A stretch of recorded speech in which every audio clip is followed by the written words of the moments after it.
So let's solve number 5. This is solving a rational exponent equation.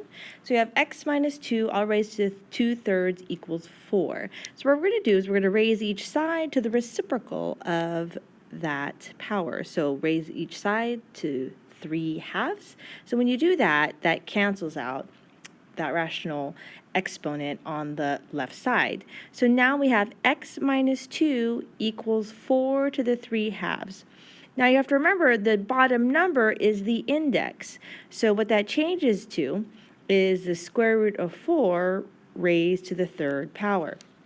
Remember, when you take the square root, what happens when you take the square root? When you take the square root, you get a plus and minus 2 raised to the 3rd power. So you get x minus 2 equals 2 to the 3rd power is a positive 8. And you also get x minus 2 to the negative 8. So you add 2 to both sides. You get x equals 10 and x equals negative 6.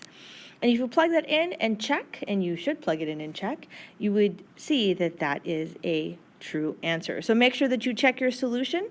I'm sure you can do that, and make sure that they are correct. Let's go to another example. Let me do number 11b. So solving by completing the square. And so 11a asks, what is the number one thing you should remember before you attempt to complete the square? You need to remember that a has to equal 1. So what we're going to do is we're going to divide everything, divide out a negative 2 to everything, and that will get rid of that a value. So now we're going to complete the square for x squared minus 3x plus 5 equals 0. And so now what you're going to do is, let's set this up. Let's subtract 5 to both sides. So we get x squared minus 3x plus a value equals negative 5 plus another value. And so we do negative 3 divided by 2 squared. Right, take b, cut in half, and square it. So that is going to be 9/4. So we're going to add 9/4 to both sides.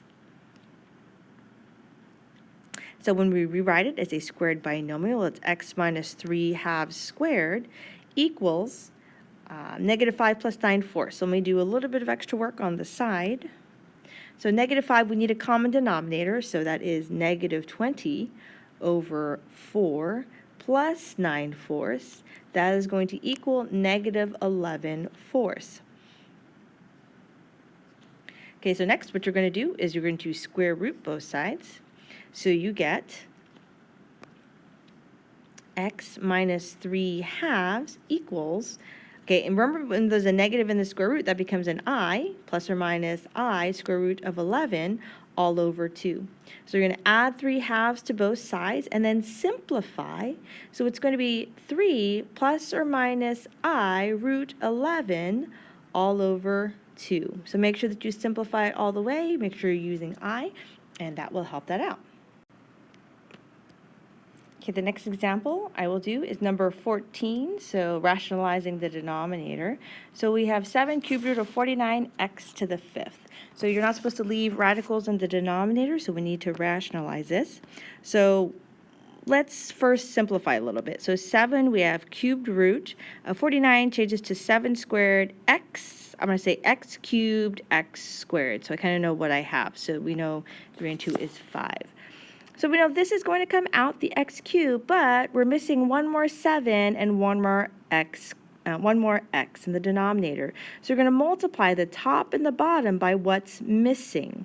We're missing another 7 and another x, so I'll multiply that to the top.